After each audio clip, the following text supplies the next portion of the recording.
Oval অফিসের জানালার বাইরে তখনও আলো জ্বলছে। ওয়াশিংটন ঘুমায় না, বিশেষ করে যখন পৃথিবীর অন্য প্রান্তে যুদ্ধের হিসাব লেখা হয়। টেবিলের ওপর রাখা কাগজটা দেখতে খুব সাধারণ, সাদা কাগজ, কালো অক্ষর, কোনো রক্ত নেই, কোনো ধোঁয়া নেই। অথচ এই কাগজটাই কয়েক কোটি মানুষের ভবিষ্যৎ নির্ধারণ করে দিতে পারে। এই কাগজই চিঠি, ইরানের উদ্দেশ্যে পাঠানো এক চিঠি। ডোনাল্ড ট্রাম্পের প্রশাসন এটাকে বলছে কূটনৈতিক উদ্যোগ, কিন্তু ইতিহাস জানে এই ধরনের চিঠি কখনোই শুধু কাগজে থাকে না। এই চিঠির ভাঁজে ভাঁজে থাকে বোমার শব্দ, নিষেধাজ্ঞার হিসাব আর এমন এক শর্তের তালিকা যা মানা মানেই আত্মসমর্পণ।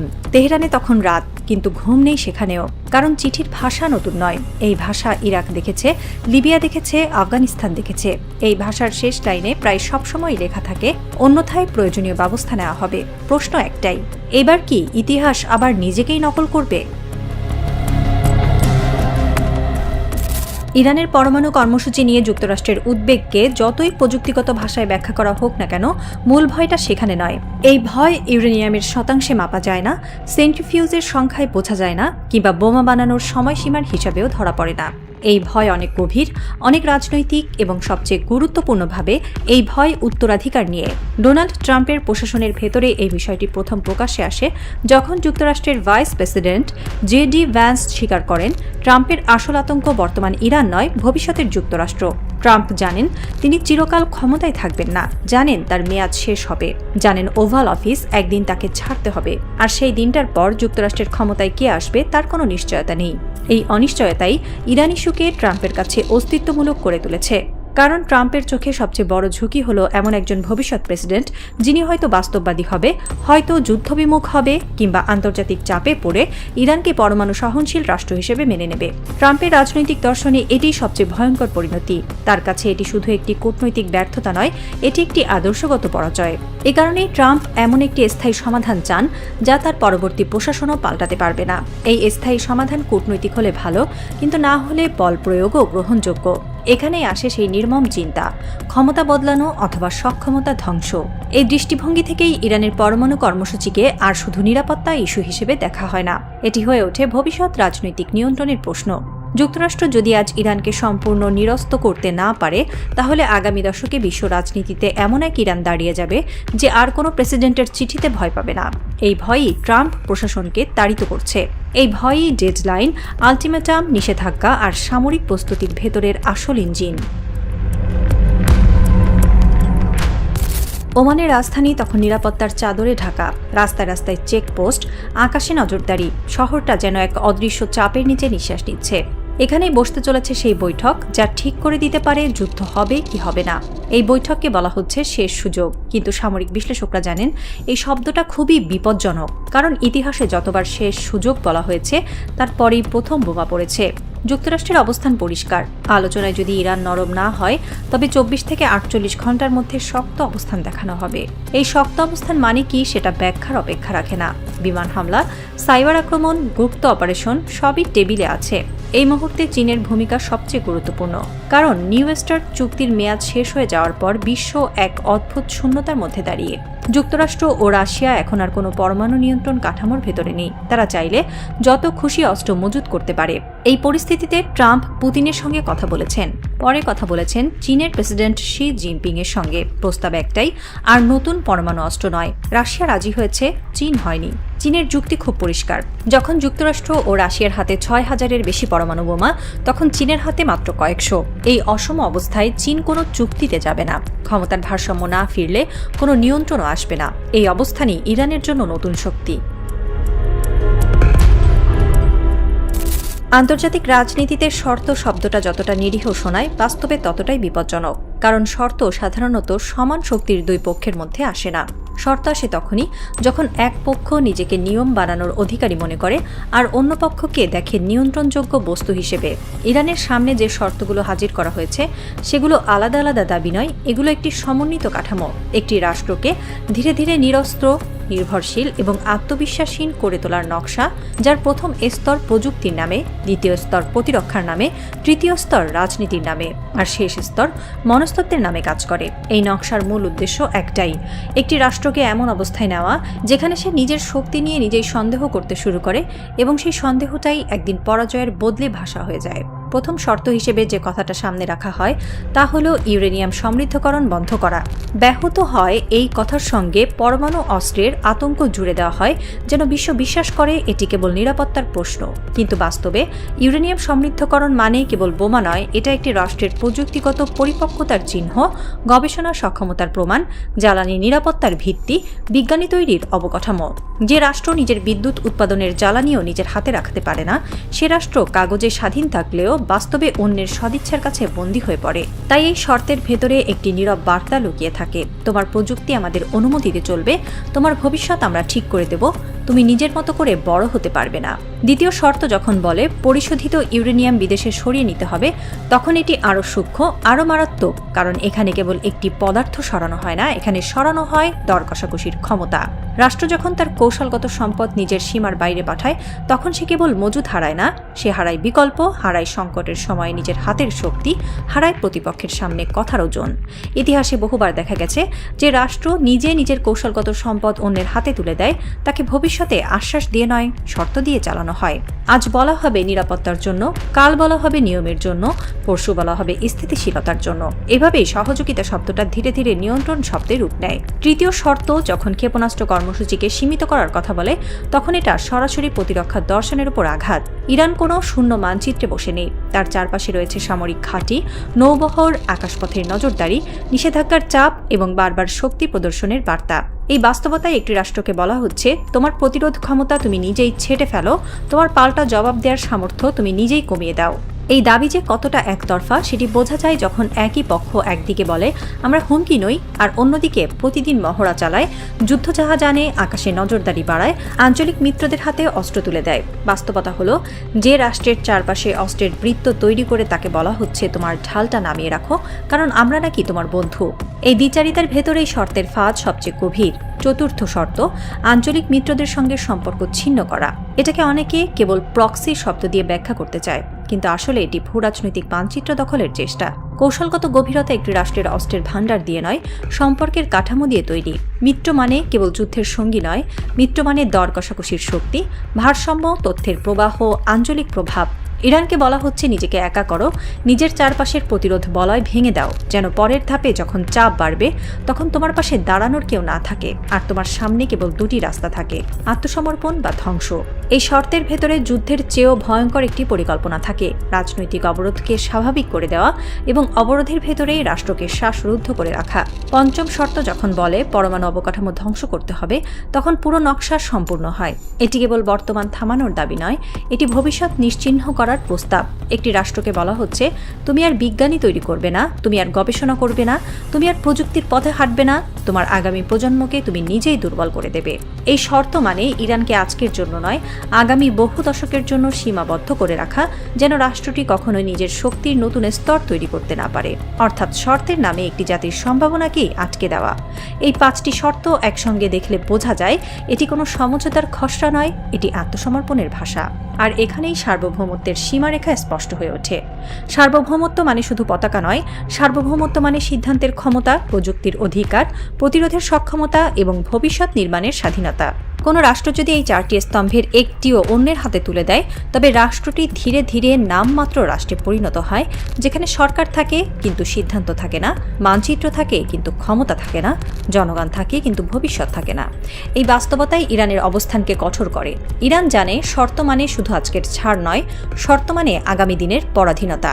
ইরান জানে একবার যদি এই ফাঁদে পা পড়ে, তবে এরপর প্রত্যেক আলোচনার শেষে নতুন শর্ত আসবে এবং প্রতিটি নতুন শর্ত আগের চেয়ে বেশি অপমানজনক হবে। কারণ শক্তির রাজনীতিতে ছাড় কখনো শেষ হয় না, ছাড় কেবল শুরু হয়। তাই ইরান যখন বলে আলোচনায় যেতে পারে, নজরদারিও মেনে নিতে পারে, কিন্তু নিজের রাষ্ট্র কাঠামো ভাঙবে না, তখন সেটি কোনো গোঁড়ামি নয়, সেটি ইতিহাসের পাঠ। লিবিয়ার অভিজ্ঞতা, ইরাকের অভিজ্ঞতা, আফগানিস্তানের অভিজ্ঞতা, সব মিলিয়ে একটি নির্মম সত্য বারবার সামনে আসে। যে রাষ্ট্র নিজের ঢাল নামায়, তাকে পরে কেবল আঘাতই করা হয় না, তাকে আঘাতকে ন্যায্য বলেও প্রচার করা হয়। এই অধ্যায়ের গভীরে তাই একটি প্রশ্ন কাটার মতো বিধে থাকে, কার নিরাপত্তা বৈধ, শক্তিশালীর নিরাপত্তা নাকি সবার নিরাপত্তা? এই প্রশ্নের উত্তর না দিয়েই শর্ত চাপিয়ে দেওয়া হয়, আর শর্ত চাপিয়ে দেওয়ার মধ্য দিয়েই যুদ্ধকে স্বাভাবিক বানানো হয়। তাই শর্তের ফাঁদ আসলে যুদ্ধের আগাম ঘোষণা। শান্তির নামে প্রস্তুত করা হয় এক অদৃশ্য ময়দান, যেখানে রাষ্ট্রকে আগে দুর্বল করা হয়, তারপর বলা হয়, দেখো সে তো দুর্বল, তাকে শাসন করা ন্যায্য। ইরান যদি এই সীমারেখায় দাঁড়িয়ে বলে আমরা আলোচনায় যাব, কিন্তু সার্বভৌমত্ব বিক্রি করব না, তবে সে কথার ভেতর একটাই অর্থ, রাষ্ট্র বাঁচাতে হলে শর্ত নয়, ন্যায্যতা চাই, সম্মান চাই, ভারসাম্য চাই। কারণ ন্যায্যতা ছাড়া সমঝোতা থাকে না, থাকে শুধু পরের সংঘাতের সময়সূচি। চীনের বক্তব্য শুধু কূটনৈতিক সমর্থন নয়, এটি একটি বৈশ্বিক বার্তা। চীন পরিষ্কারভাবে বলেছে, একটি সার্বভৌম রাষ্ট্র হিসেবে ইরানের পরমাণু কর্মসূচি চালানোর অধিকার আছে। এই বক্তব্য আন্তর্জাতিক রাজনীতিতে বিরল, কারণ খুব কম দেশই প্রকাশ্যে যুক্তরাষ্ট্রের এই মূল দাবিকে চ্যালেঞ্জ করে। আরও গুরুত্বপূর্ণ বিষয় হল, চীন ইঙ্গিত দিয়েছে প্রয়োজনে ইরানের পরমাণু বিদ্যুৎ অবকাঠামোর জ্বালানি ও প্রযুক্তিগত সহায়তা দিতে তারা প্রস্তুত। সামরিক বিশ্লেষকরা জানেন, এটি শুধু বিদ্যুৎ কেন্দ্রের কথা নয়, এটি সক্ষমতার কথা। এই অবস্থানের পর ইরানের উপ-পররাষ্ট্রমন্ত্রী বেইজিং সফর করেছেন। সেখানে শুধু কূটনৈতিক কথা হয়নি, সেখানে বলা হয়েছে শেষ সীমা পর্যন্ত লড়াইয়ের কথা। এই সংঘাতকে যদি শুধু ইরান বনাম যুক্তরাষ্ট্র হিসেবে দেখা হয়, তাহলে বাস্তবতার একটি বড় অংশ অদৃশ্য থেকে যায়। বাস্তবে এটি কোনো দুই রাষ্ট্রের দ্বন্দ্ব নয়, এটি একটি ব্যবস্থার সঙ্গে আরেকটি ব্যবস্থার সংঘর্ষ। একদিকে এমন একটি বিশ্ব ব্যবস্থা যেখানে শক্তি মানেই আইন, আর আইনের মানে শক্তির অনুমোদন। অন্যদিকে এমন একটি রাষ্ট্র যে বলছে নিজের অস্তিত্ব রক্ষার অধিকার কারো অনুমতির ওপর নির্ভরশীল হতে পারে না। যুক্তরাষ্ট্রের ভয় এখানে শুধু ইরানের পরমাণু সক্ষমতা নয়, সেই সক্ষমতার চেয়েও বড় ভয় হল দৃষ্টান্ত। যদি ইরান টিকে যায়, যদি ইরান চাপের মুখেও নত না হয়, তাহলে বিশ্বের বহু দেশ বুঝে যাবে সব শর্ত মানা ছাড়া বেঁচে থাকার আরেকটি পথও আছে। এই বোধটাই ওয়াশিংটনের জন্য সবচেয়ে অস্বস্তিকর। এ কারণেই আলোচনা চলছে, আবার একই সঙ্গে অস্ত্র সাজানো হচ্ছে। এ কারণেই শান্তির ভাষার আড়ালে যুদ্ধের প্রস্তুতি। ইতিহাসে বহুবার এমন হয়েছে, যখন কোনো সাম্রাজ্য বুঝতে পারে তার কথা আর ভয় তৈরি করছে না, তখন সে তার অস্ত্রকে কথা বলাতে চায়। কিন্তু ইতিহাস এটাও দেখিয়েছে, অস্ত্র সবসময় সিদ্ধান্ত দেয় না, অনেক সময় অস্ত্র শুধু সংঘাত বাড়ায়। ইরান জানে, তারা যদি একবার নত স্বীকার করে, তাহলে সেই নত স্বীকারের শেষ নেই। আজ পরমাণু কর্মসূচি, কাল ক্ষেপণাস্ত্র, পরশু অভ্যন্তরীণ রাজনীতি। এই ধারাবাহিক চাপের শেষ গন্তব্য রাষ্ট্রহীনতা। এ কারণেই ইরানের অবস্থান অনড়। এ কারণেই তারা আলোচনায় বসেও নিজেদের সীমা স্পষ্ট করে দিয়েছে। আলোচনা হবে, কিন্তু আত্মসমর্পণ নয়। সমঝোতা হবে, কিন্তু সার্বভৌমত্বের বিনিময়ে নয়। এই অবস্থানে দাঁড়িয়ে যুক্তরাষ্ট্রের সামনে বিকল্প খুব সীমিত। হয় তারা এমন একটি সমাধান খুঁজবে যেখানে শক্তির ভারসাম্য মেনে নেওয়া হয়, অথবা তারা এমন একটি সংঘাতে জড়াবে যার ফলাফল তাদের নিয়ন্ত্রণের বাইরে চলে যেতে পারে। এই মুহূর্তে মধ্যপ্রাচ্য কোনো যুদ্ধের অপেক্ষায় নেই, কিন্তু যুদ্ধ মধ্যপ্রাচ্যের অপেক্ষা করছে। এই সংকটকে বুঝতে হলে অতীতের দিকে তাকানো ছাড়া উপায় নেই, কারণ পশ্চিমা কৌশল নতুন নয়, এটি বহুবার প্রয়োগ করা হয়েছে, শুধু ভৌগোলিক স্থান বদলেছে। লিবিয়া একসময় পরমাণু কর্মসূচি চালাচ্ছিল। আন্তর্জাতিক চাপ, নিষেধাজ্ঞা, কূটনৈতিক প্রতিশ্রুতি সবকিছুর মুখে গাদ্দাফি সেই কর্মসূচি ছেড়ে দিয়েছিলেন। পশ্চিমা বিশ্ব তখন বলেছিল এটি শান্তির জয়। কয়েক বছরের মধ্যেই সেই গাদ্দাফিকে বিমান হামলায় উৎখাত করা হয়, রাষ্ট্র ভেঙে পড়ে। লিবিয়া আজও স্থিতিশীল নয়। ইরাকের ক্ষেত্রেও একই নাটক। গণবিধ্বংসী অস্ত্রের অভিযোগ, জাতিসংঘের পরিদর্শন, শেষ পর্যন্ত প্রমাণ মেলেনি, কিন্তু যুদ্ধ হয়েছে, রাষ্ট্র ভেঙেছে, অঞ্চলে আগুন ছড়িয়েছে। আফগানিস্তানে প্রথমে সহযোগিতা, পরে দীর্ঘ দখল, শেষে বিশৃঙ্খল প্রস্থান। এই প্রতিটি উদাহরণ ইরানের নীতি নির্ধারকদের কাছে শুধু ইতিহাস নয়, সতর্কবার্তা। এ কারণেই ইরান বিশ্বাস করে না শুধু পরমাণু ইস্যুর গল্প। তারা জানে, একবার নিরস্ত হলে রাষ্ট্র আর রাষ্ট্র থাকে না, শুধু একটি ভূখণ্ডে পরিণত হয়। এই ঐতিহাসিক স্মৃতি থেকেই তেহরান আজ কঠোর। এ কারণেই তারা আলোচনার টেবিলে বসেও অস্ত্র নামায় না, কারণ তারা জানে ইতিহাস ক্ষমা করে না দুর্বলকে। ইরান হয়তো জানে না আগামী সপ্তাহে কি হবে, কিন্তু তারা নিশ্চিত, একবার ভুল করলে তার ফল প্রজন্মের পর প্রজন্ম বইতে হবে। রাষ্ট্র আসলে কি? ভূখণ্ড, পতাকা, সংবিধান, নাকি কেবল শক্তির সংগঠিত রূপ? ইতিহাস বলে রাষ্ট্রের অস্তিত্ব টিকে থাকে দুটি জিনিসের ওপর। একটি হলো শক্তি, আরেকটি হলো সেই শক্তি ব্যবহার করার মানসিকতা। যেদিন একটি রাষ্ট্র শক্তি থাকা সত্ত্বেও ব্যবহার করতে ভয় পায়, সেদিন থেকেই তার পতন শুরু হয়। আর যেদিন শক্তি না থাকা সত্ত্বেও আত্মসমর্পণ করে না, সেদিন থেকেই সে ইতিহাসে ঢুকে পড়ে। ইরান এই দুইয়ের মাঝখানে দাঁড়িয়ে নেই। ইরান পরিষ্কারভাবে বেছে নিয়েছে দ্বিতীয় পথ, প্রতিরোধ। এই সংকটকে যদি শুধু পরমাণু ইস্যু হিসেবে দেখা হয় তাহলে পুরো বাস্তবতা ধরা পড়ে না। এটি আসলে একটি উত্তরাধিকার যুদ্ধ। কে ভবিষ্যৎ ঠিক করবে, স্বাধীন রাষ্ট্রগুলো না সাম্রাজ্যবাদী কাঠামো? যুক্তরাষ্ট্রের ভয় আসলে ইরানের বর্তমান ক্ষমতা নয়, তাদের ভয় হলো ভবিষ্যৎ। এমন একটি সময় যখন ওয়াশিংটন চাইলেই নিয়ম বদলাতে পারবে না, একটি এমন সময় যখন নিষেধাজ্ঞা আর চিঠি দিয়ে রাষ্ট্র নিয়ন্ত্রণ করা যাবে না। এ কারণেই শর্তগুলো এত কঠোর। এ কারণেই আলোচনার টেবিলে বসেও হামলার প্রস্তুতি বন্ধ হয় না, কারণ লক্ষ্য কোনো চুক্তি নয়, লক্ষ্য হলো সক্ষমতা ভেঙে ফেলা। ইরান এটুকু বুঝে গেছে এবং ইতিহাসও তাদের এই উপলব্ধি শিখিয়েছে। লিবিয়া একদিন পরমাণু কর্মসূচি ছেড়ে দিয়েছিল শান্তির বিনিময়ে, ফলাফল ছিল রাষ্ট্রের ভাঙন। ইরাক অস্ত্র পরিদর্শনের দরজা খুলে দিয়েছিল, ফলাফল ছিল ধ্বংসস্তূপ। আফগানিস্তান 2 দশক ধরে প্রতিশ্রুতি শুনেছিল, ফলাফল ছিল শূন্যতা। এই অভিজ্ঞতা থেকে ইরানের সিদ্ধান্ত এসেছে, আলোচনা হতে পারে কিন্তু আত্মসমর্পণ নয়, নজরদারি হতে পারে কিন্তু নিয়ন্ত্রণ নয়, চুক্তি হতে পারে কিন্তু সার্বভৌমত্বের বিনিময়ে নয়। এখানেই রাষ্ট্র আর প্রতিরোধ এক হয়ে যায়। এই লড়াইয়ের জয় বা পরাজয় তাৎক্ষণিকভাবে নির্ধারিত হবে না, কিন্তু একটি বিষয় নিশ্চিত, এই সংঘাত বিশ্ব ব্যবস্থার ভারসাম্য বদলাবে। হয় যুক্তরাষ্ট্র তার ইচ্ছা চাপিয়ে দেবে, নয়তো বিশ্ব দেখবে একটি সীমা যেখানে সাম্রাজ্যের ক্ষমতা থেমে যায়। এই উপসংহারে দাঁড়িয়ে একটাই প্রশ্ন থেকে যায়, রাষ্ট্র কি কেবল টিকে থাকার জন্য বাঁচে, নাকি মর্যাদা নিয়ে বাঁচার জন্য লড়ে? ইরান তার উত্তর দিয়ে দিয়েছে। এখন ইতিহাস অপেক্ষা করছে কে সেই উত্তরকে মেনে নেয় আর কে আগুন দিয়ে তা বদলাতে চায়। যুদ্ধ সবসময় বিস্ফোরণ দিয়ে শুরু হয় না, অনেক সময় যুদ্ধের জন্ম হয় নিঃশব্দে। যে নীরবতা বাইরে থেকে শান্ত মনে হয়, ভেতরে ভেতরে সেটি সবচেয়ে ভয়ঙ্কর। মধ্যপ্রাচ্য আজ ঠিক সেই নিরাপত্তার ভেতর দাঁড়িয়ে আছে। পারস্য উপসাগরের জল এখন শান্ত, হরমুজ প্রণালীতে জাহাজ চলছে, রাডার ঘুরছে, বাণিজ্যিক জাহাজগুলো নিয়ম মেনেই পথ কাটছে। কিন্তু এই স্বাভাবিক দৃশ্যের নিচে জমে আছে এমন এক চাপ যেটা আর দীর্ঘদিন ধরে রাখা যায় না। প্রতিটি নৌঘাঁটি, প্রতিটি ক্ষেপণাস্ত্র সাইলো, প্রতিটি ড্রোন হ্যাঙ্গার এখন অপেক্ষার ভেতর। প্রশ্ন একটাই, কে প্রথম চোখের পাতা ফেলবে? ওয়াশিংটনে কূটনৈতিক ভাষা এখন আগের মতো উচ্চস্বরে নয়। প্রেস ব্রিফিংগুলো ছোট হচ্ছে, শব্দগুলো মেপে বলা হচ্ছে।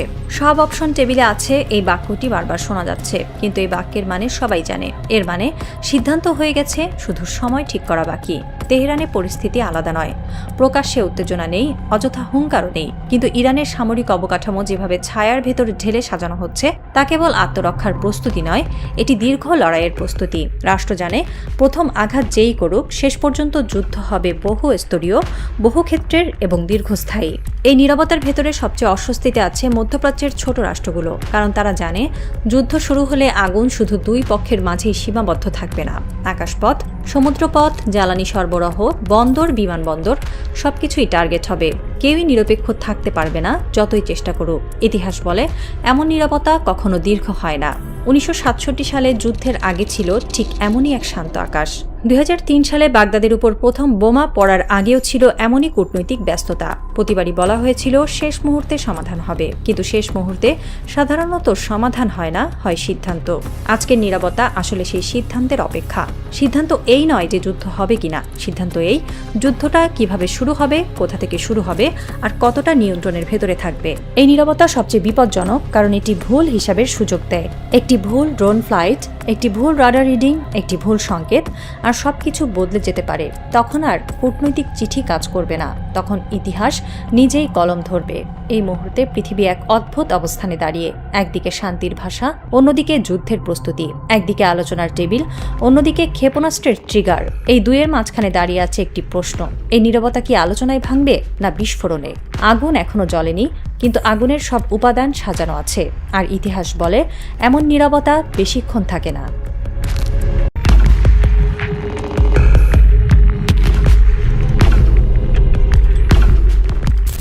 রাতের নিস্তব্ধতায় হোয়াইট হাউসের লাল ফোন বেজে উঠল। বাইরের আকাশে তুষার ঝরছে, কিন্তু ওভাল অফিসের বাতাস ভারী হয়ে আছে এক অদৃশ্য আতঙ্কে। প্রতিটি শব্দ যেন ইতিহাসের পরবর্তী অধ্যায় লেখার ইঙ্গিত দিচ্ছে। নিরাপত্তা উপদেষ্টারা ছুটে আসছেন, ফোনের লাইনে যুক্ত হচ্ছে বিভিন্ন গোয়েন্দা দপ্তর। যুক্তরাষ্ট্রের প্রেসিডেন্ট ডোনাল্ড ট্রাম্প কাচের জানালা দিয়ে বাইরে তাকিয়ে রইলেন। সাদা বরফের আচ্ছাদনে ঢাকা ওয়াশিংটন তখনও ঘুমিয়ে, কিন্তু তার মস্তিষ্কে চলছে এক নিঃশব্দ যুদ্ধ। ফোনের অপর প্রান্তে চীনের প্রেসিডেন্ট শি জিনপিং। তার কণ্ঠ ঠান্ডা, কিন্তু মেপে মেপে বলা প্রতিটি শব্দ যেন এক কূটনৈতিক গাণিতিক সমীকরণ। এর কয়েক ঘন্টা আগেই পুতিনের সঙ্গে ভিডিও কনফারেন্স শেষ করেছেন ট্রাম্প, যেখানে রাশিয়ান জেনারেলদের কণ্ঠে শোনা গেছে কঠিন আত্মবিশ্বাসের সুর।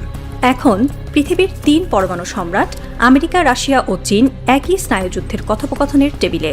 হোয়াইট হাউসের ভেতরে আলো ঝলমল করছে, বাইরে পড়ছে তুষার, আর ফোনের তার বেয়ে ছুটে চলছে পৃথিবীর ভবিষ্যৎ। ট্রাম্পের কণ্ঠ শান্ত কিন্তু দৃঢ়। বিশ্ব নিরাপত্তার ডেডলাইন চলে এসেছে। এখন সিদ্ধান্ত না নিলে ইতিহাস আমাদের ক্ষমা করবে না। তার মুখের চারপাশে নিঃশব্দে জমে থাকা ক্লান্তি লুকাতে পারছে না আসন্ন বিপদের ছায়া। চীন ও রাশিয়ার নীরবতা যেন এক শীতল প্রতিধ্বনি। সেই নীরবতা রাজনৈতিক সীমা ছাড়িয়ে গিয়ে ঠান্ডা যুদ্ধের পুরনো ছায়াকে ফিরিয়ে আনে। ঘড়ির কাঁটা থেমে নেই, কিন্তু সময় যেন ধীরে চলছে। এটি কেবল নীরবতা নয়, এটি এক নতুন পারমাণবিক স্নায়ুযুদ্ধের পুনর্জন্মের ঘোষণা। 2010 সালে স্বাক্ষরিত নিউ স্টার্ট চুক্তি ছিল যুক্তরাষ্ট্র ও রাশিয়ার মধ্যে পরমাণু অস্ত্র নিয়ন্ত্রণের শেষ আশ্রয়। 2021 সালে জো বাইডেন ও পুতিন এটি আরও 5 বছরের জন্য বাড়িয়েছিলেন, কিন্তু 2026 সালের এই চুক্তি আনুষ্ঠানিকভাবে শেষ হয়ে গেছে। আজ থেকে পৃথিবীর পারমাণবিক ঘড়ি আবার নতুন করে টিকটিক শুরু করেছে। চুক্তির অধীনে দুই দেশই সর্বোচ্চ 1550টি সক্রিয় পারমাণবিক ওয়ারহেড রাখার অনুমতি পেত। বছরে পরিদর্শনের জন্য রাশিয়ান ও আমেরিকান প্রযুক্তিবিদরা একে অপরের ঘাঁটিতে যেতেন। এখন সেই পরিদর্শন, সেই বিশ্বাস সব শেষ। দ্য গার্ডিয়ান লিখেছে, চুক্তির অবসান মানে আর কোনো সীমা নেই। এবার প্রতিযোগিতা হবে অস্ত্রের নয়, ধ্বংসের। ওয়াশিংটনের এক নিরাপত্তা উপদেষ্টা স্বীকার করেন, এখন আমাদের হাজার হাজার পরমাণু অস্ত্র রেডি টু ফায়ার অবস্থায় রাখতে হবে। এটি প্রযুক্তিগত ও মানসিক দুই দিক থেকেই বিপজ্জনক। পুতিনও ক্রেমলিনে নিজের জেনারেলদের উদ্দেশ্যে বলেন, আমরা কেউ প্রথম হতে চাই না, কিন্তু যদি প্রয়োজন হয় আকাশ আলোকিত হবে। ট্রাম্পের ফোন আলাপ কেবল কূটনৈতিক ছিল না, এটি ছিল সতর্কবার্তা। শি জিনপিংকে তিনি বলেন, আপনি যদি রাশিয়াকে না থামান, পৃথিবীতে আর কেউ থামাতে পারবে না। এর ঘণ্টাখানেক আগে পুতিনের সঙ্গে তার ভিডিও কলে আলোচনার মূল বিষয় ছিল নিউ স্টার্ট চুক্তির নবায়ন। পুতিন স্পষ্টভাবে বলেছিলেন, আমরা প্রস্তুত, তবে আমেরিকা যদি আমাদের চারপাশে ঘাঁটি সরায়। এই ফোন আলাপের মধ্য দিয়ে এক নতুন বিশ্বকৌশলের সূচনা হলো। 2017 সালে ট্রাম্প যে সামরিক দর্শন নির্ধারণ করেছিলেন, চীনকেই প্রধান হুমকি ঘোষণা, আজ সেই বাস্তবতা পরমাণু ছায়ায় রূপ নিচ্ছে। এখন যুক্তরাষ্ট্র বুঝছে, চীনের সহযোগিতায় ইরান ও রাশিয়া একত্র হলে বিশ্ব ব্যবস্থা নতুন ভারসাম্যে ঢুকে পড়বে।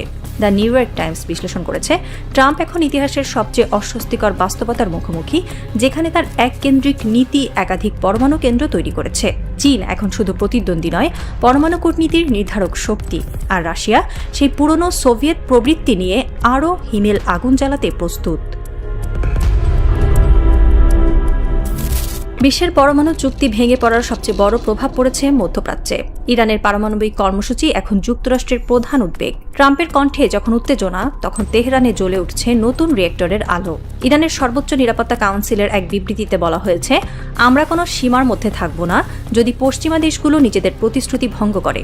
আল জাজিরা জানিয়েছে, ইরানের নতুন পরমাণু পরীক্ষাগুলো শুধু শক্তির প্রদর্শন নয়, এটি পশ্চিমা আধিপত্যের বিরুদ্ধে এক মনস্তাত্ত্বিক যুদ্ধ। চীন ইতোমধ্যে ইরানকে রাডার ও ক্ষেপণাস্ত্র প্রযুক্তিতে সহায়তা দিচ্ছে। অন্যদিকে রাশিয়া ইরানের বুশেহর পারমাণবিক প্লান্টের সুরক্ষা ব্যবস্থায় পুনর্গঠন শুরু করেছে। যুক্তরাষ্ট্রের সামরিক গোয়েন্দারা বলছেন, এই 3 শক্তির মিলন মানেই পারস্য উপসাগরের নতুন শীতল যুদ্ধ। সৌদি আরব ও কাতার জরুরি বৈঠক ডাকলেও আঞ্চলিক ভারসাম্য ইতিমধ্যেই ভেঙে পড়েছে, কারণ ইরান এখন এমন এক অবস্থানে যেখানে তারা শুধু প্রতিরক্ষা নয়, প্রতিশোধের ভাষাও জানে। যুদ্ধ শুধু অস্ত্রের নয়, অর্থনীতিরও। নিউ ইয়র্ক স্টক এক্সচেঞ্জে পতন শুরু হয়েছে।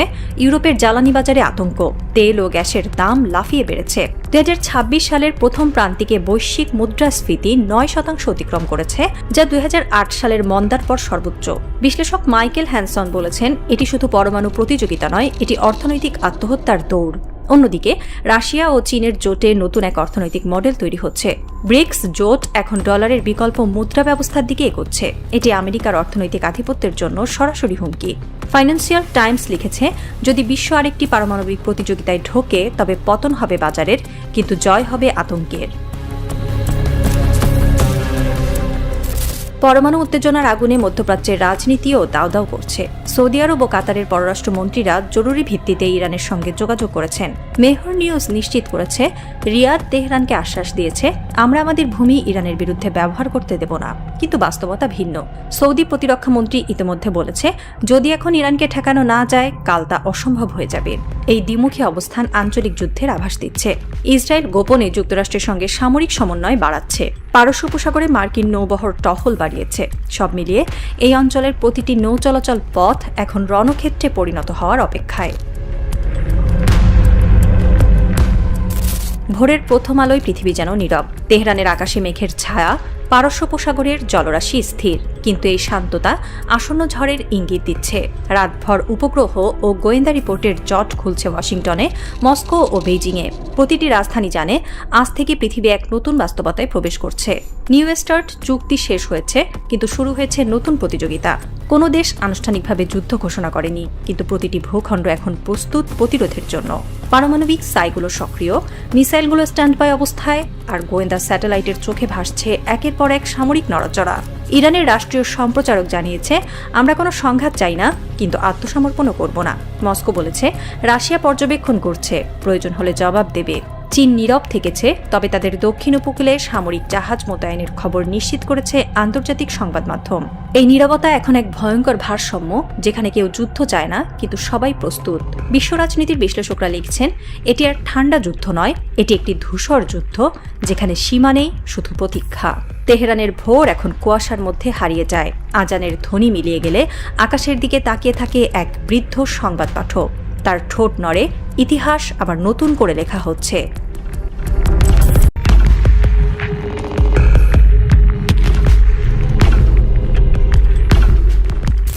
তেহরানের ওপরের আকাশে অদ্ভুত এক নীরবতা। বাতাস ভারী, কিন্তু তা শুধুই শীতের ঠান্ডা নয়, তার ভেতর লুকিয়ে আছে যুদ্ধের গন্ধ।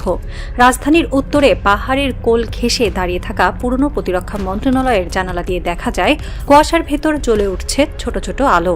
প্রতিটি আলো যেন এক একটি প্রতিরোধের সংকেত। বেজমেন্টের ভেতরে বসে আছে ইরানের সামরিক পরিকল্পনা কমিটি। টেবিলের ওপরে ছড়ানো আরব সাগরের মানচিত্র, পাশে ছোট স্ক্রিনে ভেসে উঠছে রাডারের রেখাচিত্র। একজন জেনারেল ধীরে ধীরে বললেন, আমাদের সামনে সময় আছে সর্বোচ্চ 6 ঘন্টা। যুক্তরাষ্ট্রের বিমান বাহিনী রণতরীগুলো এখনও 300 কিলোমিটার দূরে, কিন্তু তাদের চোখ আমাদের গলায় শ্বাস ফেলছে। কেউ চুপচাপ বলল, তারা হয়তো ভাবে আমরা ভয় পেয়েছি, কিন্তু এই নীরবতাই তো আমাদের সবচেয়ে বড় উত্তর। দূরে কোথাও আজান ভেসে এলো। তেহরানের রাত জেগে উঠল যুদ্ধের ঘ্রাণে। ইরানকে ঘিরে যুক্তরাষ্ট্রের সামরিক পরিকাঠামো কোনো একদিনে তৈরি হয়নি। দশকের পর দশক ধরে আরব উপসাগরকে তারা পরিণত করেছে ভাসমান ঘাঁটিতে। কাতারের আল উদেদ, বাহরাইনের নৌ সদর দপ্তর, সংযুক্ত আরব আমিরাতের আল ধাফরা ঘাঁটি এবং ওমানের সমুদ্রপথ। এখন তারা সব ঘাঁটি ফাঁকা করছে, যেন সাপ নিজের খোলস বদলে নতুন বিষ তৈরি করছে। আক্রমণের কেন্দ্র এখন তুরস্ক। ন্যাটোর সদস্য হওয়ায় তুরস্কের ঘাঁটি ব্যবহার করলে ইরানের পাল্টা আঘাতের মানে হবে ন্যাটোর বিরুদ্ধে যুদ্ধ, এবং তাতে সক্রিয় হবে পঞ্চম অনুচ্ছেদ, যা বলে এক সদস্যের ওপর আক্রমণ মানেই সবার ওপর আক্রমণ, অর্থাৎ এক গুলিতে গোটা ইউরোপকে যুদ্ধের ভেতর টেনে আনা সম্ভব। ওয়াশিংটনে মধ্যরাতে ফোনে কথা হয় তুরস্কের চিফ অফ স্টাফ ও মার্কিন সেন্টকম প্রধানের মধ্যে। আলোচনা সংক্ষিপ্ত কিন্তু জটিল। তুরস্ক কি চায়? F-35 প্রকল্পে ফেরার সুযোগ, কুর্দিদের প্রশ্নে মার্কিন সমর্থন। তুরস্কের কূটনৈতিক ভাষায় না মানে অনেক সময় হ্যাঁ, আর হ্যাঁ মানে কি সেটা বুঝতে দেরি হয় না। ইস্তাম্বুলের একটি সামরিক বাংকারে তখন আলো নিভে গেছে, কিন্তু সেই অন্ধকারেই সই হচ্ছে এমন এক চুক্তি যার প্রতিধ্বনি ছড়িয়ে পড়বে হরমুজ প্রণালী পর্যন্ত। জানুয়ারির প্রথম সপ্তাহ। আরব সাগরের কালো জল কাঁপছে একের পর এক বিশাল ধাতব দানবের ছায়ায়। যুক্তরাষ্ট্রের আব্রাহাম লিঙ্কন বিমান বাহিনী রণতরী দক্ষিণ চীন সাগর ছেড়ে এসেছে ইরানের দিকেই। তার সাথে এসেছে জর্জ H.W. বুশ, ইতিহাসের অন্যতম শক্তিশালী রণতরী। 2 রণতরীর সঙ্গে ডেস্ট্রয়ার, ক্রুজার এবং সাবমেরিন মিলিয়ে প্রায় 1000 মিসাইল প্রস্তুত, যে কোনো মুহূর্তে আকাশ ছিঁড়ে আগুন নিক্ষেপের জন্য। প্রতিটি রণতরীতে রয়েছে 7টি যুদ্ধবিমান, F-35, F-18 হর্নেট, রাফটার, যেগুলোর প্রত্যেকটির একটিমাত্র ফ্লাইটেই নিয়ে যেতে পারে 1.5 টন অস্ত্র।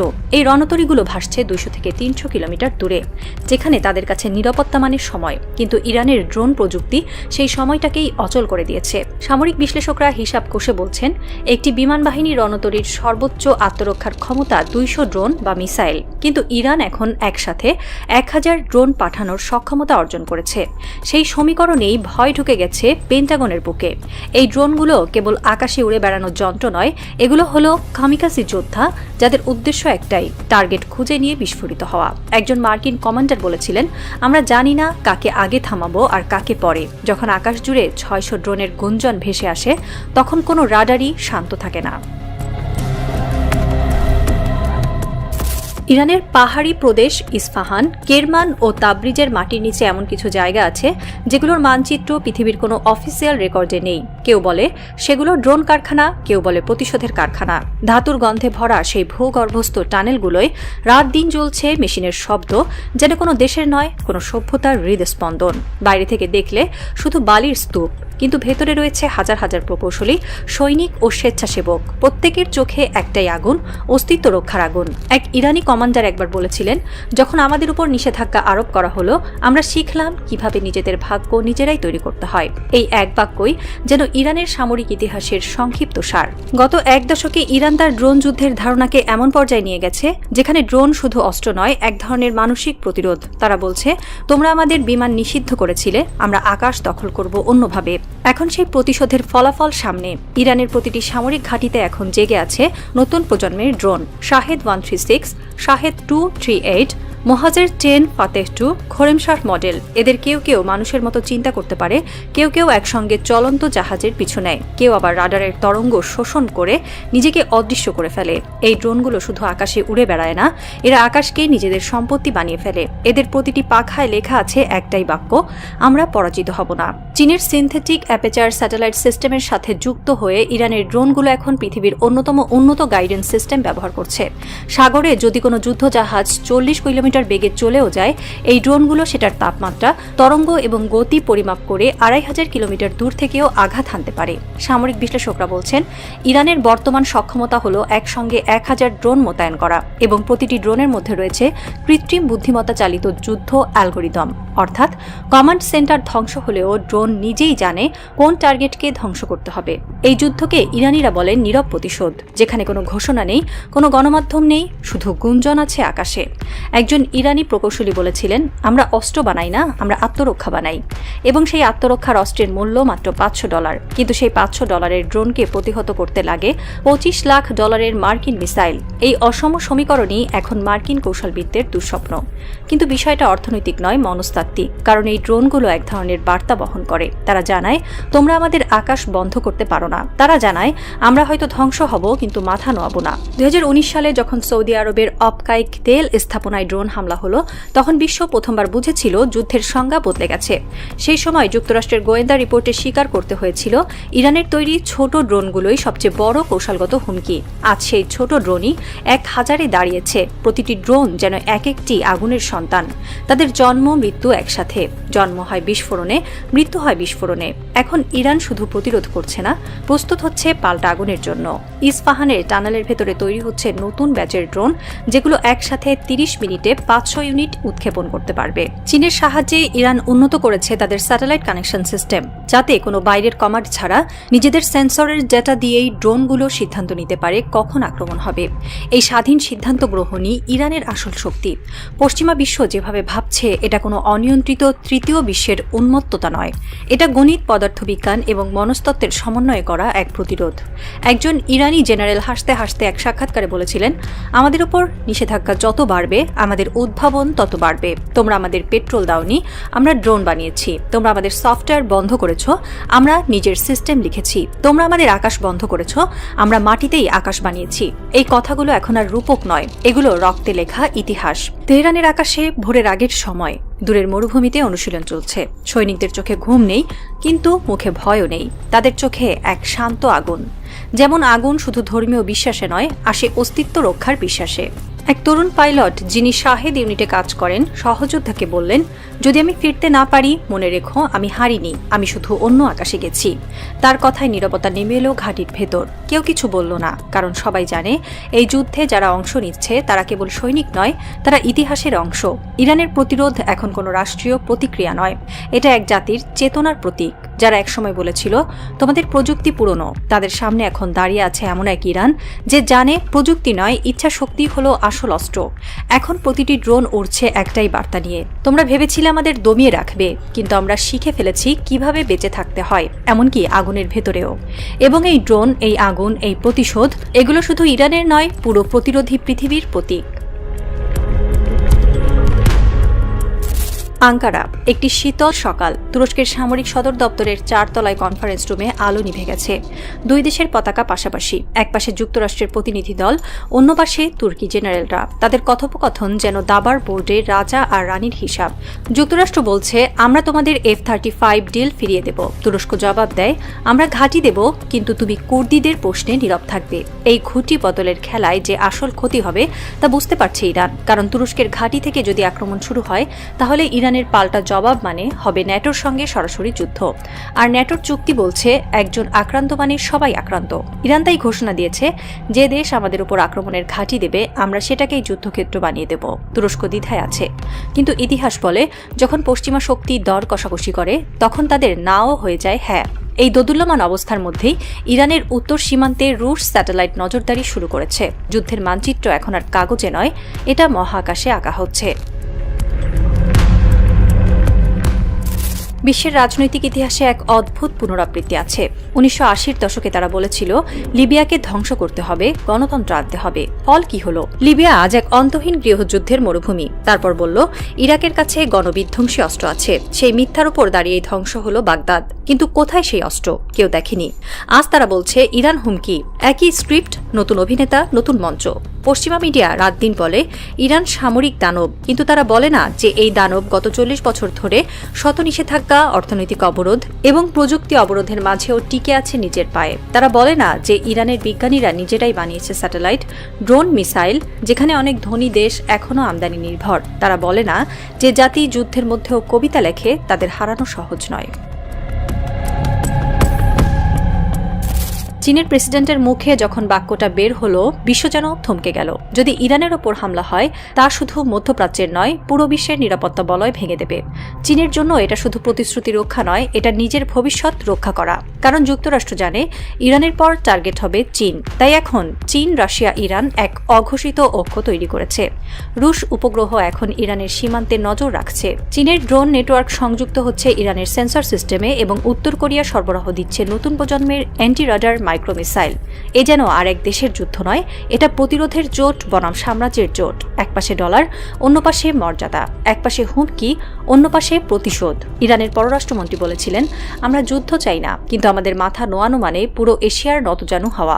এই কথার ভেতরেই লুকিয়ে আছে ইতিহাসের পুনর্জন্ম। রাত 3টা। আরব সাগরের ওপর হঠাৎ এক দগদগে আলো ছড়িয়ে পড়ে। বিমান বাহিনী রণতরী থেকে উঠছে জেট, আকাশ কাঁপছে, সমুদ্র ফেটে যাচ্ছে। রাডারে ভেসে উঠছে অসংখ্য বিন্দু। ইরানের ড্রোন, মিসাইল আর কামাকাজি ইউনিট। প্রথম হামলা শুরু হলো। রেডিওতে শোনা গেল এক ভাঙা কণ্ঠ, আল্লাহু আকবার। হরমুজ প্রণালী মুক্ত থাকবে। আকাশ জুড়ে বিস্ফোরণের ফুল। একদিকে আগুনে পুড়ছে যুক্তরাষ্ট্রের যুদ্ধজাহাজ, অন্যদিকে ইরানের উপকূলে নেমে আসছে ধ্বংসের ছায়া।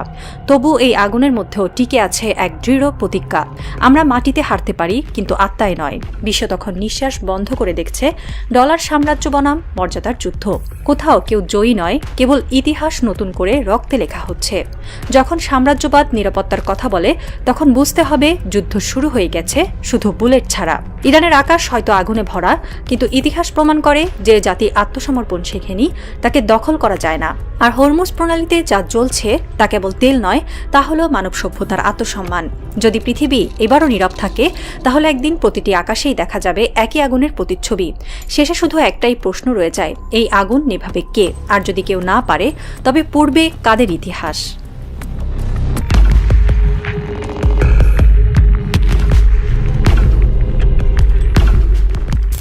তেহরানের আকাশে তখন কালো ধোঁয়া। আরব সাগরের বাতাসে ভাসছে মৃদু গন্ধ, জ্বালানি আর উত্তেজনার মিশ্রণ। ইরানের প্রতিরক্ষা মন্ত্রণালয়ের নিচ তলার বাংকারে বসে আছেন কয়েকজন জেনারেল। টেবিলের ওপর রাখা এক সাদা খাম, দেখতে সাধারণ, কিন্তু তার ভেতরে লুকিয়ে আছে ইতিহাসের সবচেয়ে ভয়ঙ্কর চিঠি। সুইজারল্যান্ডের দূতাবাসের মাধ্যমে পাঠানো হয়েছে চিঠিটা। ওপরে কভারে লেখা, from the president of United states of America, confidential. একজন অফিসার ফিসফিস করে বললেন, এটাই হয়তো সেই চিঠি যা শুরু করবে এক নতুন যুদ্ধের। কেউ উত্তর দিল না। বাংকারের ভেতর শুধু শোনা গেল রাডারের মৃদু বিপ, যেন পৃথিবীর কোথাও আরেকটি সাম্রাজ্য ধীরে ধীরে শ্বাস নিচ্ছে। ডোনাল্ড ট্রাম্পের চিঠিতে 5টি শর্ত, কিন্তু প্রতিটি শর্তই আসলে আত্মসমর্পণের ঘোষণা। ইরানকে ইউরেনিয়াম সমৃদ্ধকরণ সম্পূর্ণরূপে বন্ধ করতে হবে। বিদ্যমান ইউরেনিয়াম অন্য দেশে পাঠাতে হবে। সব ব্যালিস্টিক মিসাইলের পাল্লা 300 কিলোমিটারের কম করতে হবে। হিজবুল্লাহ, হুতি ও অন্যান্য প্রতিরোধ গোষ্ঠীকে সমর্থন বন্ধ করতে হবে। ইরানের পারমাণবিক স্থাপনাগুলো ধ্বংস করতে হবে। এই চিঠি শান্তি নয়, এটি একটি চূড়ান্ত সতর্কবার্তা। এ যেন 2003 সালের বাগদাদ বা 2011 সালের ত্রিপোলির আগে পাঠানো সেই শেষ আহ্বান। ইরান জানে, যারা আমেরিকার শর্ত মেনে নিয়েছিল তাদের শহর এখন ইতিহাসের ধ্বংসস্তূপ। গাদ্দাফি চুক্তি মানলেন, তবুও ন্যাটোর বোমা তার মাথার ওপর পড়ল। সাদ্দাম সহযোগিতা করলেন, তবুও তাকে ফাঁসিতে ঝুলিয়ে দেওয়া হলো। তাহলে ইরান কেন মানবে? কারণ ইরানের ইতিহাস শেখায়, যে জাতি মাথা নোয়ায় তাকে মুছে ফেলে পৃথিবী। এই চিঠি এসেছে শান্তির ভাষায়, কিন্তু তার ভেতরে লুকিয়ে আছে সাম্রাজ্যের কালি, যা প্রতিবার এক একটি দেশকে রক্তে রাঙিয়েছে। চীনের উপকূল থেকে রওনা হয়েছে যুদ্ধজাহাজের বহর। রেড ফ্ল্যাগের নিচে লোহার শরীরগুলো নড়ছে ধীর গতিতে। উহান, ঝৌসান, জিয়াংনান 3 ফ্রিগেট, 2 ডেস্ট্রয়ার আর এক অনির্ধারিত সাবমেরিন ইউনিট। তারা যাচ্ছে আরব সাগরের দিকে, ইরানের তীরে। এদিকে রাশিয়ার অ্যাডমিরাল গর্শকভ ইতিমধ্যেই যাত্রা শুরু করেছে, আর ইরানের দক্ষিণ উপকূলে ঘাঁটি নিয়েছে দামাভান্দ ও সাহান্দ। একসাথে 3 দেশের পতাকা উঠছে পারস্য উপসাগরে। এই দৃশ্য কেবল সামরিক মহড়া নয়, এটি প্রতিরোধের প্রতীক, ইতিহাসের এক নতুন ঘোষণা। চীনের মুখপাত্র বললেন, এটি রুটিন মহড়া, কিন্তু স্যাটেলাইট ছবি বলছে এটি রুটিন নয়, এটি বার্তা। বার্তা যুক্তরাষ্ট্রের জন্য, যে বার্তা বলে ইরানের দিকে তাকাও, কিন্তু আঘাত করো না, কারণ এবার কেউ একা নয়। চীন জানে, যদি ইরান পড়ে তাহলে তাদের বেল্ট অ্যান্ড রোড স্বপ্নও ভেঙে যাবে। রাশিয়া জানে, যদি ইরান দুর্বল হয় তাহলে পশ্চিম তাদের পরবর্তী টার্গেট। তাই এই মহড়ার নাম হতে পারে একটাই, সাহসের সংহতি। ইরানের পশ্চিম সীমান্তে হাজার হাজার কবর খোঁড়া হয়েছে। পাহাড়ের ঢালে, মরুভূমির গভীরে এক সারি খালি কবর, এক অদ্ভুত নীরবতা।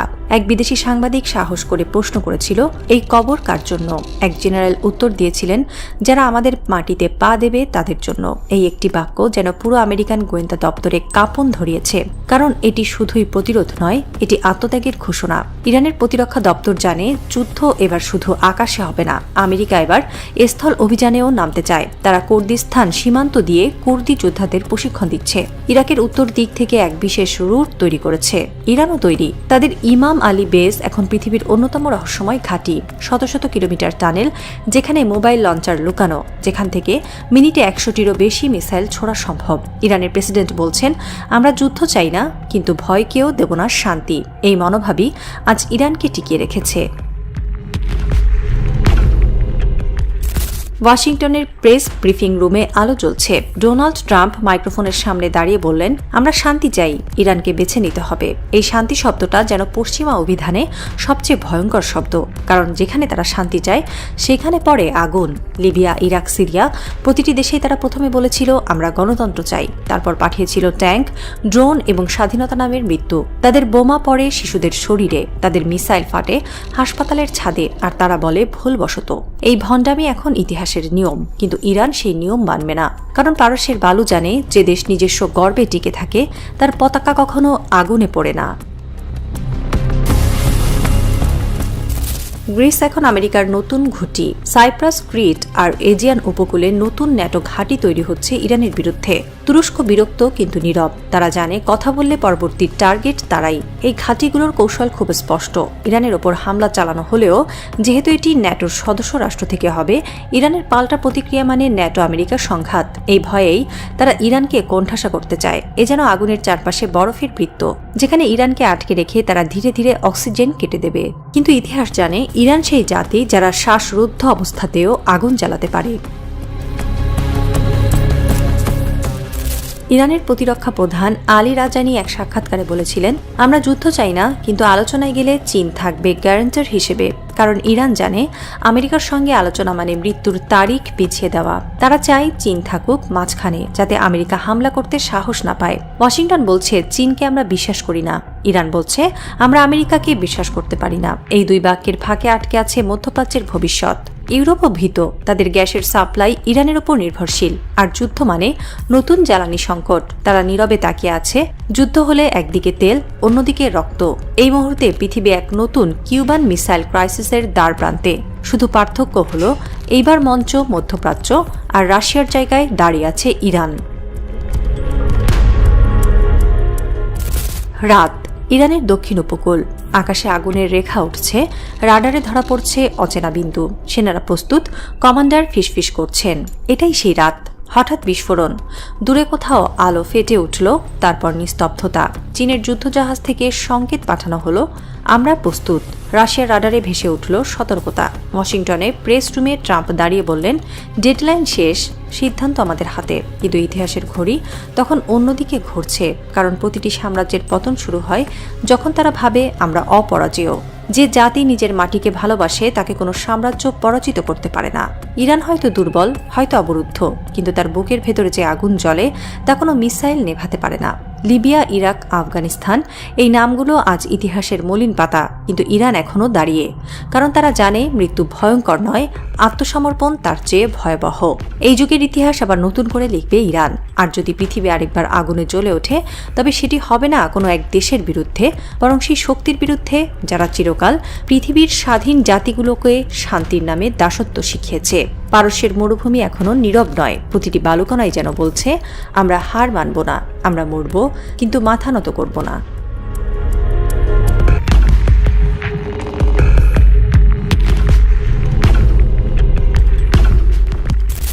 রাতের আকাশে রক্তচন্দ্র উঠেছে। মস্কোর বরফের নিচে এক নতুন আগুন জন্ম নিচ্ছে। পেন্টাগনের কক্ষে নিভে গেছে আলো, কিন্তু স্ক্রিনে ঝলসে উঠছে ইউক্রেনের মানচিত্র। এক কোণে বসে সিআইএর এক বিশ্লেষক বলছে, রাশিয়া এখন ক্লান্ত, ইরান তার একমাত্র শ্বাস। আর ঠিক সেই মুহূর্তে মধ্যপ্রাচ্যের আকাশে ইরানের মিসাইল ছুঁয়ে যায় পারস্য উপসাগরের নোনা হাওয়া। এই যে দৃশ্য, একদিকে রাশিয়া, একদিকে ইরান, আর মাঝখানে যুক্তরাষ্ট্রের ধূর্ত হাসি, এটাই 21 শতকের নতুন গ্রেট গেম। ইতিহাস বলে যে রাষ্ট্র যুক্তরাষ্ট্রের কথায় সাময়িক যুদ্ধবিরতি নেয়, তার শান্তি হয় স্থায়ী পরাজয়। রাশিয়ার প্রেসিডেন্ট পুতিন সেই শিক্ষা এখন রক্তে মিশিয়ে নিচ্ছেন। মাত্র কয়েক সপ্তাহ আগের ঘটনা, ডোনাল্ড ট্রাম্পের বিশেষ দূত ফোন করেছিল মস্কোতে, প্রস্তাব দিয়েছিল 1 সপ্তাহ যুদ্ধ বন্ধ রাখুন, মানবিক করুণার নামে আমরা নতুন আলোচনার সুযোগ তৈরি করব। পুতিন রাজি হয়েছিলেন তীব্র শীতে মানুষের কষ্টের কথা ভেবে, আর ইরানের মধ্যস্থতায় তিনি বিশ্বাস রেখেছিলেন যুক্তরাষ্ট্রের কথায়। কিন্তু 1 সপ্তাহের মাথায় ইউক্রেন ঝড় তুলল।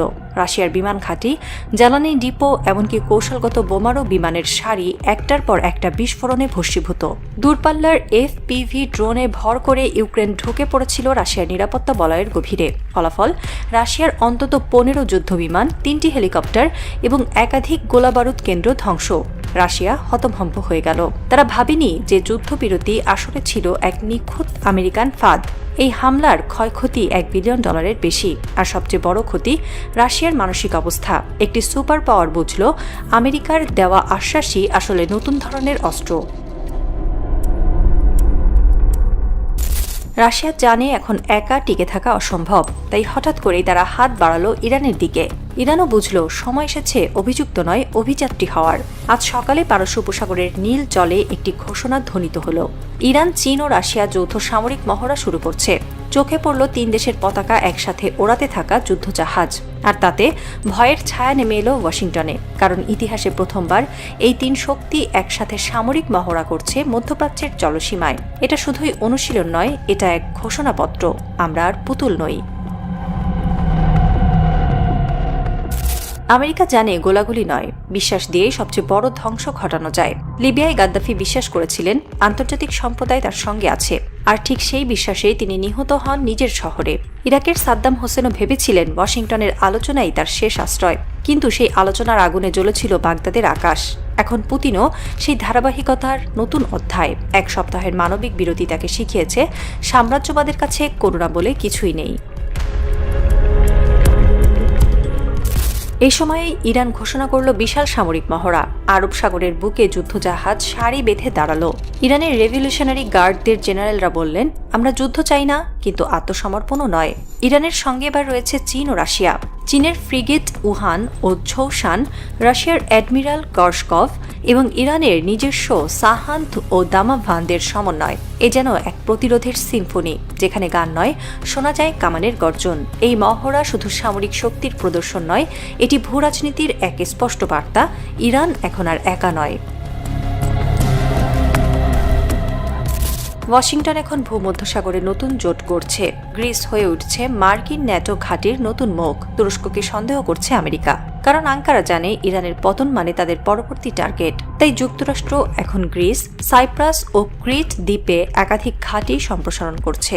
সেখানে ইতিমধ্যে অবস্থান নিয়েছে একটি বিমানবাহী রণতরী ও আর্লি বার্ক ক্লাস ডেস্ট্রয়ার।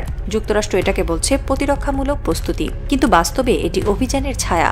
এই ঘাঁটি থেকে ইরানের ওপর আঘাত হানলে পাল্টা প্রতিরোধ হিসেবে ইরান যদি গ্রিসকে টার্গেট করে, তবে সেটি গণ্য হবে ন্যাটোর ওপর আক্রমণ হিসেবে, অর্থাৎ পঞ্চম অনুচ্ছেদ কার্যকর। এভাবে আমেরিকা চায় ইরানকে কোণঠাসা করতে, যাতে তারা আত্মরক্ষাও করতে না পারে বিনা বিশ্বযুদ্ধের ঝুঁকি ছাড়াই। এটাই সেই পুরনো সাম্রাজ্যবাদী কৌশল, শত্রুকে এমন অবস্থায় আনা যেখানে তার প্রতিরোধও হয়ে যায় অপরাধ।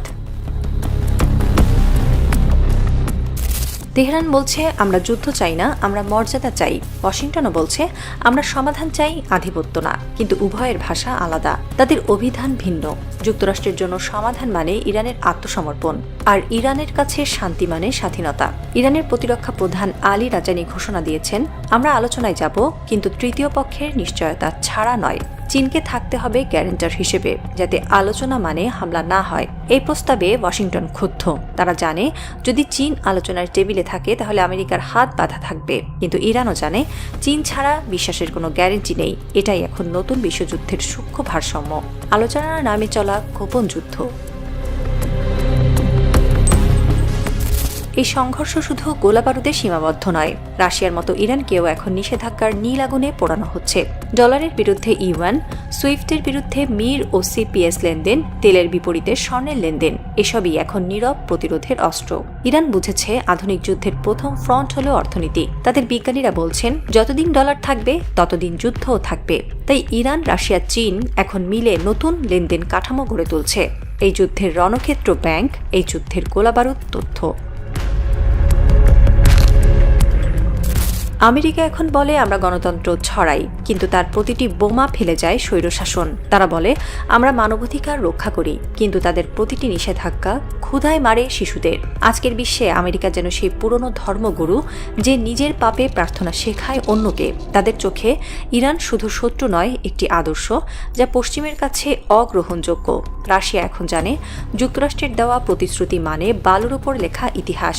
আর তাই আবার ফিরছে সেই প্রাচ্যভিত্তিক কৌশলে, যেখানে সাম্রাজ্যের বিপরীতে জোট নয়, প্রতিরোধ গড়ে ওঠে। ইরান এই প্রতিরোধের কেন্দ্রবিন্দু। তারা জানে, আমেরিকার বিরুদ্ধে জয় মানে শুধু ভূখণ্ড নয়, মানবতার, আত্মমর্যাদার জয়। রাত গভীর। পারস্য উপসাগরের ওপর ভেসে উঠছে আগুনের রেখা। ইরানের উপকূল থেকে নৌবহর রওনা হয়েছে। জাহাজের গায়ে লেখা একটিমাত্র বাক্য, আমরা আবার জ্বলব, কিন্তু নিভব না। দূর থেকে দেখা যায় চীনের যুদ্ধজাহাজের আলোকরেখা আর রাশিয়ার ধোঁয়াটে পতাকা বাতাসে মিলেমিশে এক রং। ওয়াশিংটনে তখনও আলো জ্বলছে। কেউ লিখছে নতুন নিষেধাজ্ঞার খসড়া, কেউ লিখছে নতুন যুদ্ধের গান। কিন্তু ইতিহাসের কোথাও এক লাইন নীরবে লেখা হয়ে গেছে, যে সাম্রাজ্য প্রতিবার প্রতারণায় যেতে, সে একদিন নিজের মিথ্যায় ডুবে যায়। আর সেই রাতের শেষে যখন প্রথম আলো পড়ল পারস্যের বালুর ওপর, দেখা গেল একটি জাতি এখনো মাথা উঁচু করে দাঁড়িয়ে আছে। তাদের হাতে কোনো পারমাণবিক বোমা নেই, তাদের কণ্ঠে শুধু এক প্রতিজ্ঞা, আমরা বিক্রি হব না।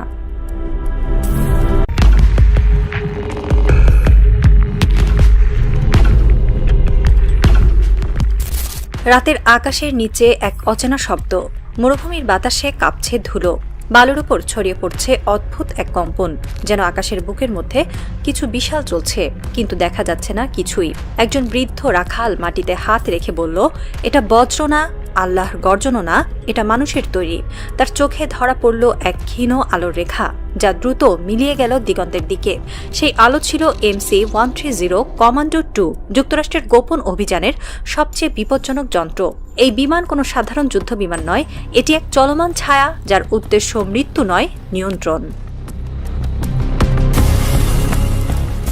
এই বিমানটির নাম শুনলে বিশ্বজুড়ে প্রতিরক্ষা বিশ্লেষকরা চুপ হয়ে যায়। এটি তৈরি করেছে লকহিড মার্টিন, যে কোম্পানি গোপন যুদ্ধ নামক শিল্পটিকে বাণিজ্যে পরিণত করেছে। এই বিমানটি United states air force special operations command এর অংশ। এটি রাডারে দেখা যায় না। তাপ সিগনেচার প্রায় 0 এবং ভূমি থেকে মাত্র কয়েকশো ফুট উপরে উড়ে অপারেশনে অংশ নিতে পারে। এর ডানা দুদিকেই অস্ত্র নয়, সেন্সর বহন করে, জ্যামার, ইলেকট্রনিক ওয়ারফেয়ার ইউনিট আর এমন এক সিস্টেম যা মুহূর্তে পুরো একটি দেশের যোগাযোগ বন্ধ করে দিতে পারে। এই বিমানের ভেতরে বসে কমান্ডাররা দূরের শহরের উপর হামলার পরিকল্পনা করতে পারে, অথবা কোনো রাষ্ট্রনেতার দেহরক্ষীদের কানে অদৃশ্য সংকেত পাঠাতে পারে যাতে তারা বিভ্রান্ত হয়ে পড়ে। ভেনেজুয়েলায় প্রথম এই বিমানের ব্যবহার নিয়ে বিশ্বজুড়ে হইচই পড়ে গিয়েছিল। সেই গোপন অভিযানে আমেরিকা এমন এক অস্ত্র ব্যবহার করেছিল যা চোখে দেখা যায় না, কিন্তু মানুষকে পাগল করে দেয়, সনিক বোম। সনিক বোম হলো এমন এক অস্ত্র যা মানুষের শরীরে কোনো ক্ষত তৈরি করে না, কিন্তু তার মস্তিষ্কের নীরবতা চিরতরে ভেঙে দেয়। এটি এক ধরনের ইলেকট্রোম্যাগনেটিক পালস, যার সঙ্গে মেশানো হয় ভয়ঙ্কর অ্যাকুস্টিক ওয়েভ। যখন এটি সক্রিয় হয়, মানুষের স্নায়ুতন্ত্র বিভ্রান্ত হয়ে পড়ে, তাদের শরীর নিজের নিয়ন্ত্রণ হারায় আর প্রতিরোধ বাহিনী মুহূর্তে ভেঙে পড়ে। ভেনেজুয়েলায় যখন এই অস্ত্র ব্যবহার করা হয়েছিল, সেখানে এক ব্যাটালিয়নের সৈন্য মাত্র 4 মিনিটের মধ্যে অচেতন হয়ে পড়ে। তাদের চোখ খোলা ছিল, কিন্তু দৃষ্টি ছিল শূন্য। ডেল্টা ফোর্স তাদের পাশ কাটিয়ে ঢুকে পড়ে রাষ্ট্রপতির কম্পাউন্ডে আর ফিরে আসে ঠিক আগমনের মতোই নীরবে। তখন থেকেই এই বিমানের নাম হয়ে যায় the ghost of Latin America. এখন সেই ভূত পারস্যের সীমান্তে। আজারবাইজানের ঘাঁটিতে অবস্থান করছে 2টি MC-130 কমান্ডো 2, আর তার ভেতরে বসে আছে যুক্তরাষ্ট্রের সবচেয়ে ভয়ঙ্কর দল, ডেল্টা ফোর্স। এরা কোনো সেনা নয়, কোনো জাতির সৈন্যও নয়। এরা সেই মুখহীন মানুষ যাদের কাজ রাষ্ট্রের হয়ে অন্য রাষ্ট্রকে দমন করা। তাদের অফিসিয়াল নাম first special forces operational detachment delta. সংখ্যা মাত্র 2000-এর মতো। তাদের নির্বাচনের পরীক্ষায় টিকে থাকতে হলে যোদ্ধাকে শারীরিক নয়, মানসিকভাবে মরতে হয় একবার। এদের মিশন কখনো প্রকাশিত হয় না, এদের নাম রাষ্ট্রীয় কবরের ফলকে লেখা হয় না, কিন্তু যেখানেই তারা নামে, সেই দেশ বুঝে নেয় আমেরিকা যুদ্ধ শুরু করেছে, যুদ্ধ ঘোষণা না করেই। এই দলই এখন আজারবাইজানে প্রস্তুত। তাদের লক্ষ্য ইরানের ভেতর প্রবেশ করে কমপক্ষে 3 জন উচ্চপদস্থ কর্মকর্তা, বিশেষত IRGC বা বিপ্লবী গার্ডের ধরে নিয়ে যাওয়া। আমেরিকার উদ্দেশ্য পরিষ্কার, বড় যুদ্ধ নয়, ছোট ছোট প্রেসিশন টেরর তৈরি করা, যাতে একদিন জনগণ নিজেরাই ভয় পায় বিপ্লব নামের শব্দটিকে। ওয়াশিংটনের রাজনৈতিক মনস্তত্ত্ব চিরকাল একই। তারা সরাসরি দখল করে না, তারা ভয় সৃষ্টি করে। এই ভয়কে বলা হয় কৌশলগত স্থিতিশীলতা। তারা চায় প্রতিপক্ষ স্থিতিশীল থাকুক, কিন্তু অধীন। ইরান হলো সেই একমাত্র দেশ যে এই স্থিতিশীলতা মানতে রাজি নয়। ইরানের বিপ্লবী সরকার বলছে, আমাদের অস্ত্র নয়, মর্যাদা টিকিয়ে রাখাই যুদ্ধ। কিন্তু যুক্তরাষ্ট্রের কাছে এটাই সবচেয়ে বড় হুমকি, একটি দেশ যাকে ভয় দেখানো যায় না। তাই আজারবাইজানকে বেছে নেওয়া হয়েছে ইরানের পেছনের দরজা হিসেবে। তুরস্কের আকাশপথ হয়ে এই বিমান এসেছে সেখানে, কারণ তুরস্ক আনুষ্ঠানিকভাবে অনুমতি দেয়নি, কিন্তু চোখ বন্ধ রেখেছে। এটাকেই বলে আধুনিক যুগের নৈতিক নিরপেক্ষতা। আজারবাইজানের শীর্ষ কর্মকর্তারা বলছেন, এটা শুধু প্রশিক্ষণ, কিন্তু তাদের এয়ারবেজের রানওয়েতে দেখা গেছে যুক্তরাষ্ট্রের 36 নম্বর অপারেশনের ব্যাজ, যা কেবল লাইভ অপারেশনের সময়ই ব্যবহার করা হয়, অর্থাৎ অভিযান প্রস্তুত। প্রশ্ন হলো, ইরান জানে না? না, তারা জানে প্রতিটি পদক্ষেপ। তেহরান ইতিমধ্যেই আজারবাইজানের সীমান্তে স্থাপন করেছে বাভার 373 এয়ার ডিফেন্স সিস্টেম, যার রেঞ্জ 300 কিলোমিটার। অর্থাৎ ইরান জানে কারা আসছে। 1980 সাল, ইরানে বিপ্লব সদ্য সফল। তেহরানে যুক্তরাষ্ট্রের দূতাবাসে বন্দী হয়ে আছেন 52 জন আমেরিকান কূটনৈতিক। তাদের উদ্ধার করতে যুক্তরাষ্ট্র পাঠিয়েছিল এক অতিমানবীয় mission, operation desert eagle. Delta force সেই সময় প্রথমবার ইরানের মাটিতে প্রবেশ করেছিল, কিন্তু ভাগ্যের পরিহাস, এক ভয়ঙ্কর বালুঝড় আঘাত হানে। 2টি হেলিকপ্টার বিধ্বস্ত হয় আর 8 জন কমান্ডো নিহত হয় ইরানের মরুভূমিতেই। তখনকার প্রেসিডেন্ট কার্টার বলেছিলেন, ঈশ্বরও যেন আমাদের অপমান করলেন। এরপর থেকেই ইরান যুক্তরাষ্ট্রের কাছে এক অভিশাপের নাম হয়ে ওঠে, যে দেশে প্রবেশ করা মানে বালুর নিচে ইতিহাসে হারিয়ে যাওয়া। এখন প্রায় ৪৫ বছর পর আমেরিকা আবার সেই বালু ছুঁতে চাইছে।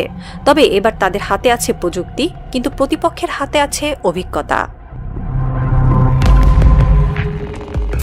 ইরানের গোয়েন্দা বাহিনী আজ পৃথিবীর সবচেয়ে অভ্যস্ত যুদ্ধ পরিবেশের বাহিনী। তারা সিরিয়ার যুদ্ধ, ইয়েমেনের সংঘাত, এমনকি আফগানিস্তানে মার্কিন সেনা প্রত্যাহার পরবর্তী গোপন কর্মকাণ্ডেও অভিজ্ঞ। তাদের কাছে যুক্তরাষ্ট্রের প্রতিটি কৌশলের উত্তর আছে। কাউন্টার জ্যামিং ডিভাইস, চীনের তৈরি রাডার অ্যালগোরিদম, রাশিয়ার সরবরাহকৃত সিগন্যাল ইন্টারসেপ্টর, এমনকি নিজস্ব সাইবার কমান্ড, যা এখন মার্কিন ঘাঁটির ড্রোন ট্রাফিক পর্যবেক্ষণ করছে। চীন এই খেলায় নীরব কিন্তু উপস্থিত। বেইজিং জানে ইরানের পতন মানে তাদের বেল্ট অ্যান্ড রোড স্বপ্নের ভাঙন। তাই তাদের প্রযুক্তি, তাদের গোয়েন্দা সাপোর্ট এখন ইরানের সঙ্গে জড়িয়ে গেছে। ইরানের বিপ্লবী গার্ডদের এক জেনারেল বলেছিলেন, আমরা আমেরিকার বিরুদ্ধে একা নই, আমরা সেই ইতিহাসের সঙ্গে আছি যে ইতিহাস দাসত্ব মানে না। আমেরিকার বিশ্বাস তাদের প্রযুক্তি অপরাজেয়, কিন্তু আফগানিস্তান থেকে তারা পিছু হটেছিল চতুর্থ দশকের যুদ্ধনীতির সামনে। ইরাক দখল করেছিল, কিন্তু হারিয়েছিল বিশ্বাস। লিবিয়া ধ্বংস করেছিল, কিন্তু জন্ম দিয়েছিল এক নতুন বিদ্রোহের প্রজন্ম। তাদের অদৃশ্য যুদ্ধ কখনো পুরোপুরি জিততে পারেনি, কারণ যুদ্ধ শুধু প্রযুক্তিতে নয়, বিশ্বাসে জেতা হয়। ইরান জানে তারা যদি টিকে থাকে তাহলে বিশ্বে এমন এক শক্তি থাকবে যে মার্কিন আধিপত্যের সামনে দাঁড়াতে পারে। তাই ইরান এই যুদ্ধে মৃত্যুকেও ভয় পায় না। তেহরানের দক্ষিণে এখন রাত। সৈন্যরা নিঃশব্দে পহরা দিচ্ছে। কেউ জানে না কাল সকালের সূর্য আলোর সঙ্গে নিয়ে আসবে আগুন না শান্তি। ইরানের প্রতিরক্ষা মন্ত্রণালয়ে একটি সংকেত বাজে, হরমুজ প্রণালী সম্পূর্ণরূপে সিল করা হলো। এর মানে যদি একটিও মার্কিন বিমান ইরানের আকাশে প্রবেশ করে তাহলে পুরো উপসাগর যুদ্ধক্ষেত্রে পরিণত হবে। এটাই ইরানের বার্তা, আমরা হামলা করব না, কিন্তু হামলার প্রতিটি ইঞ্চি আমরা গুনে রাখব। রাতের আকাশে তখনও দেখা যায় MC-130 এর ছায়া। মরুভূমির ধুলোয় গলে যায় তার আলো। মনে হয় ইতিহাস আবারও পুনরাবৃত্তি হতে যাচ্ছে, যেখানে প্রযুক্তি হেরে যাবে ইচ্ছা শক্তির কাছে। এই যুদ্ধ এখনো শুরু হয়নি, কিন্তু এর পদধ্বনি শোনা যাচ্ছে তেহরানের মসজিদের মেঝেতে আর পেন্টাগনের করিডোরে। আমেরিকা বিশ্বাস করে তারা পৃথিবীর ভাগ্য নির্ধারণ করতে পারে। ইরান বিশ্বাস করে মানুষের ভাগ্য নির্ধারণ করে ঈমান আর আত্মমর্যাদা। এই দুই বিশ্বাসের সংঘর্ষই বিশ্ব রাজনীতির সবচেয়ে বিপজ্জনক মুহূর্ত তৈরি করছে। সম্ভবত আসন্ন রাতগুলোতে আকাশে আবার জ্বলে উঠবে আগুন, আর কোনো এক বালুঝড়ে হারিয়ে যাবে ডেল্টা ফোর্সের অদৃশ্য ছায়া। ইতিহাস আবার সাক্ষী হবে, যে দেশ মরুভূমিতে লড়ে তাকে কোনো সাম্রাজ্য জিততে পারে না। কারণ এই পৃথিবীতে এখনো এমন কিছু মানুষ আছে যারা জানে মরুভূমির বালুর নিচেও থাকে আগুন, যা নিভে গেলেও আলো ফুরোয় না।